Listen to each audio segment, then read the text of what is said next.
Already writers ఉండడం వల్ల already వాళ్ళు రాసిన పాటలు కొన్ని రకాల పాటలు రాస్తున్నప్పుడు వాళ్ళలో కొందరికి కొంత నైపుణ్యం ఉంటుందండి కొన్ని పాటలు రాయడంలో. అలాంటి వాళ్ళు అద్భుతంగా రాయగలరు. మిగతా వాళ్ళకి అది పట్టుపడకపోవచ్చు.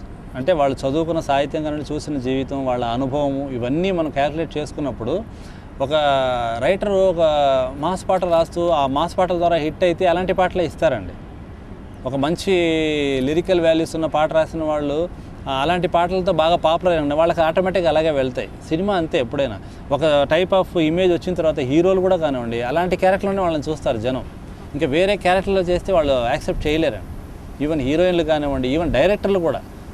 ఇప్పుడు విశ్వనాథ్ లాంటి వాళ్ళు ఒక మాస్ యాక్షన్ సినిమా తీస్తే అంటే యాక్సెప్ట్ చేస్తారా లేదన్నది పక్కన పెడితే ఆ సినిమాకి వెళ్ళేటప్పుడే ఒక మూడ్లో వెళ్తారనమాట. విశ్వనాథ్ గారి సినిమా అంటే ఈ అంశాలు ఉంటాయని. అవన్నీ అతని రీచ్ కానప్పుడు అది ఎంత బాగున్న యాక్షన్ సినిమా అయినా అది జీర్ణించుకోలేరు. విశ్వనాథ్ గారు అంటే ఇలా తీయడం అనుకుంటారు. అంటే మనకి ఆల్రెడీ ఒక అభిప్రాయం ఏర్పడిపోతుందండి. అట్లాగా కవుల విషయానికి వచ్చేటప్పటికి ఆడియన్స్ వాళ్ళు ఎక్స్పెక్ట్ చేసేది ఏముండదండి. వాళ్ళంతా ఫైనల్గా డైరెక్టర్ల వాళ్ళ డెసిషనే.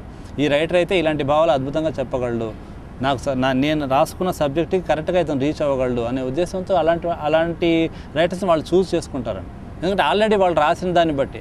కాకపోతే నాకు జరిగిన విషయం ఏంటంటే శేఖర్ కమ్ముల గారు నన్ను పిలిచి పాట రాయిస్తున్నప్పుడు నేను అలాంటి పాటలు రాస్తానని ఆయనకు తెలియదు. అది ఎప్పుడో కానీ జరగదండి. ఇప్పుడు ఏ రైటర్ అయినా అంతే. ఇప్పుడు సిరివెన్నెల సినిమాకి విశ్వనాథ్ గారు సీతారామ శాస్త్రి గారితో రాయించుకుంటున్నప్పుడు ఆయన అలా పాటలు రాస్తాడని అంటే ఎవరి ద్వారానో తెలిసి ఇతను బాగా రాయగలనేటప్పటికీ ఒక పాట ఇచ్చి, లేదంటే అతను అప్పటికే రాసి పెట్టుకున్న పాట విని ఓహో ఇలాంటి జానర్లో ఇతను బాగా రాయగలడు అని వాళ్ళకు ఒక ఎస్టిమేషన్ ఉంటుంది. ఆ ఎస్టిమేషన్ ప్రకారం తీసుకుంటారు, రాసుకుంటారు. అట్లా శేఖర్ కమ్ముల గారు కూడా నేను ఎవరో తెలియదండి అంతకుముందు. మిక్కీ జేమే నన్ను తీసుకెళ్ళి పరిచయం చేసినప్పుడు ఓహో ఇలాగా సరేనండి, నేను పేరు కూడా వినలేదు అన్నట్లు చెప్పారు. అంటే అప్పటికి నేను సీరియస్గా ప్రొఫెషన్గా తీసుకోలేదు. ఆ తర్వాత నేను రాసిన తర్వాత ఆయన చాలా హ్యాపీగా ఫీల్ అయ్యారు. ఇంత అద్భుతం. ఫస్ట్ నేను రాసిన పాట అరేరే అది చాలా బాగా నచ్చింది ఆయనకి. ఫస్ట్ వర్షనే ఆయన చాలా బాగా నచ్చి తీసుకుని ఆ తర్వాత వరుసగా నాతో 4 పాటలు రాయించారు అందులో. అట్లాగా ఆ సినిమా ఆయన ఫస్ట్ డేర్ చేయడం వల్ల తర్వాత నాకు అలాంటి మంచి పాటలు రాయగలని పేరు వచ్చిందనమాట. అట్లాగే ఇంకా చాలా పాటలు, అన్ని పాటలు మొన్నటి వరకు కూడా మంచి సిచ్యువేషన్. ఇప్పుడు ఈవెన్ ఆర్యా 2లో కూడా తీసుకోండి, మంచి సిచ్యువేషన్ సాంగ్ అది. మీకు మొత్తం కథ అంతా అందులో వచ్చేస్తుంది అనమాట. చాలా టిపికల్ సిచ్యువేషన్. అది సుకుమార్ గారు నా మీద కాన్ఫిడెన్స్ పిలిచి రాయించారు. అలాగే మొన్న రామ్ చరణ్ తేజ్ ఆరెంజ్ సినిమాలో కూడా బొమ్మరిల్లు భాస్కర్, అది చాలా క్రిటికల్ సాంగ్ అనమాట, హీరో సోలో సాంగ్. అది పిలిపించి రాయించారండి. అంటే వాళ్ళ ఎక్స్పెక్టేషన్స్ రీచ్ అయినప్పుడు వాళ్ళకి ఇంకా కాన్ఫిడెన్స్ పెరుగుతుంది. అట్లా మనకు తెలియదండి. మనం ముందుగానే నేను ఇటువంటి బాగా రాయగలను, ఇటువంటి ఏంటంటే అది రాసిన తర్వాత కానీ తెలియదు మనకి. అంతకుముందు చాలా పొరపాట్లు చేస్తుంటాం. చాలా ఇప్పుడు చిన్న బిడ్డ పుట్టిన తర్వాత నడక నేర్చుకున్న తర్వాత ఎలాగంటే అలా నడకలేస్తుంది. కానీ ఒక ఏజ్ వచ్చిన తర్వాత వాడికంటే ఒక స్టైల్ ఏర్పడిపోతుంది. మనిషి రూపం కనపడకుండా దూరం నుంచి వస్తుంటే నడకను బట్టి చెప్పేస్తాం అది మనవాడు వస్తున్నాడని. ఎందుకంటే వాడికంటే ఒక నడక వాడికి తెలియకుండా ఏర్పడుతుంది. అట్లా రైటర్ కూడా అంతే, ఏ క్రియేటర్ అయినా అంతే. బాలు మహేంద్ర కెమెరా ఒక పొజిషన్లో పెడతాడంటే పిసి శ్రీరామ్ ఒకలాగా చేస్తారు, గోవింద నిహాలాని ఒకలాగా పెడతారు, సంతోష్ శివని ఒకలాగా పెడతారు. వీళ్ళందరూ వాడేది కెమెరానే, కానీ వాళ్ళ అభిరుచిని బట్టి వాళ్ళకి తెలియని ఫ్రేమ్స్ అవి. ఒక పాటని 2-3 రాయడం అన్నది నేను నమ్మను. అలా ఒక్కొక్కసారి నా పాట 1-2 సినిమాల్లో మీ పల్లవి బాగుందండి, చరణం బాగుంది, రెండో చరణం నేను వేరే వాళ్ళతో రాయించుకుంటాను, మీ ఇద్దరి పేరు వేస్తానంటే దయచేసి వాళ్ళ పేరే వేయండి అని చెప్తుంటానండి.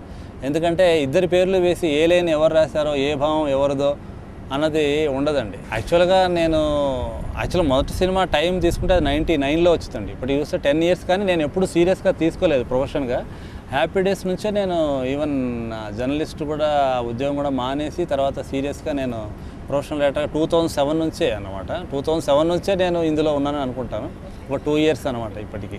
రైటర్గా మాత్రం నాకు చాలా హ్యాపీగా ఉంది. మీరు అంటే ఇందాక అన్నట్లు మన వల్ల మంచి పాటలు రాయగలడు, ఒక 10 మంది కూర్చొని వింటున్నప్పుడు అందరూ ఎంజాయ్ చేయగలిగే పాట ఏ వయసు వాళ్ళైనా కూడా అలాంటి పాటలు నాకు రావడం, అలాంటి అవకాశాలు నాకు ఇవ్వడం కూడా నా అదృష్టంగా భావిస్తాను అనమాట. ఎందుకంటే నేను కూడా రైటర్గా రేపు ఒక 20-25 ఏళ్ల తర్వాత వెనక్కి తిరిగి చూసుకుంటే గర్వంగా చెప్పుకునే పాటలు ఉండాలి. అరే ఈ పాట నేను రాశానా అని సిగ్గుతో తలదించుకునే పరిస్థితి రాకూడదని నేను ఎప్పుడూ కోరుకుంటూ ఉంటాను. అంటే ఇందులో కాంట్రాస్ట్ ఉందండి. మడిగట్టుకుని రాయని అవసరం లేదు, మంచి సాహిత్యం రాస్తే చాలని. మంచి సాహిత్యం రాయాలంటే మడిగట్టుకుని కూర్చోవాలండి. ఎందుకంటే మడిగట్టుకుని ఉండక్కర్లేదంటే ఇంకా విచ్చలవిడిగా ఏదైనా రాయాలని అర్థం, నాకు అర్థమైనంత వరకు. మడి కట్టుకోకపోవడం అలాంటిది ఏమీ ఉండదండి. డైరెక్టర్ కథ ఏం కావాలి, అతనికి కావాల్సిన ఒక్కటండి. ఇప్పుడు ఏ రైటర్నైనా ఏ టెక్నీషియన్ అయినా సినిమా ఫీల్డ్లో దయతలిచి పోనీలే పాపం ఇతను ఫీల్ అవుతాడే అని చెప్పి అతని పాటలను పెట్టుకోవడము, అతని వర్క్ యాక్సెప్ట్ చేయడము అనేది ఈ ఒక్క ఫీల్డ్లోనే ఉండదండి. ఇప్పుడు మనవాడు ఇతని చేత మనం ఒక పాట రాయదు అలాంటివి ఉండదండి. ఎందుకంటే ఓవరాల్గా కంటెంట్ క్వాలిటీగా ఉండాలని చూస్తారండి ఏ డైరెక్టర్ అయినా, ఏ ప్రొడ్యూసర్ ఎవరైనా. లేదంటే ఇప్పుడు ఒక డైరెక్టర్ ఉన్నారు, ఆయన అన్ని డిపార్ట్మెంట్లు అతని హోల్డ్లో ఉంటాయి. మరి అన్ని డిపార్ట్మెంట్లో అతని బావని, తమ్ముడిని, అన్నని, అక్కని వీళ్ళనే పెట్టుకొని అన్ని పాటలు, కెమెరామెన్ చేయరు. ఎందుకంటే ఇతను బెస్ట్ ఇస్తేనే ఇతను నిలబడతాడు, నెక్స్ట్ సినిమా ఇతనికి వస్తుంది, ఇతనికి మంచి పేరు వస్తుంది. కాబట్టి ఆ విషయంలో కాంప్రమైజ్ అవ్వరండి. నాకు అసలు ఆ ఊహ అక్కడికి వెళ్ళదండి. హిందీ మాట, ఇంగ్లీష్ మాటలు నాకు రావు. కానీ అరేరేలో రాశానండి. అంటే అది నాకు తెలియకుండా రాసింది. స్నేహమేరా జీవితం అనుకున్నా, ఆజ్ మేరా ఆశలే కనుగొన్నా. చాలా అలవోకగా రాసినమాట. స్నేహమేరా జీవితం అనుకున్నా, ఆజ్ మేరా ఆశలే కనుగొన్నాను. ఆ స్ప్లిట్టింగ్ బాగుందన్న బ్యూటీ వల్ల రాసింది తప్ప ఇంకా అంతకుమించి ఎప్పుడు నేను హిందీ మాటలు వాడలేదండి. అది చాలామంది నన్ను అడిగారు, అరేరే అంత చక్కటి పాట, చక్కటి తెలుగు ఉంది, అక్కడ ఆజ్ మేరా అన్నది మాత్రం పడిందంటే అసలు నేను అప్పుడు అనుకోలేదు ఇది ఇలా హిట్ అయ్యి నాకు అలాంటి మంచి ఒపీనియన్ నా మీద ఏర్పడుతుంటే జాగ్రత్త పడేవాళ్ళేమో అన్నట్టు. శేఖర్ గారు కూడా దాన్ని ఎంజాయ్ చేశారు. స్నేహమేరా, ఆజ్ మేరా, ఆ స్ప్లిట్టింగ్ అది చాలా ఎంజాయ్ చేశారు. కానీ ఎప్పుడు నాకు ఆ ఇంగ్లీష్ మాటలు కానివ్వండి, హిందీ మాటలు రావు పొరపాటున కూడా. కాకపోతే కొన్ని పాటలు ఉంటాయండి. మీరు విలేజ్లో వినాయకుడు తీసుకుంటే అందులో ఒక యానిమేషన్ సాంగ్ ఉంటుంది. ఆ హీరో నేను సూపర్ మ్యాన్, స్పైడర్ మ్యాను అట్లా ఆయన డైరెక్టర్ కావాలని అడిగారండి. అతను నేను సూపర్ మ్యాన్, స్పైడర్ మ్యాన్ అనుకుంటాను, మేము యానిమేషన్ అవన్నీ చేస్తాం, మీరు దానికి తగినట్టు రాయండి అన్నప్పుడు ఇంకా పర్టికులర్గా దాని గురించే రాశానండి.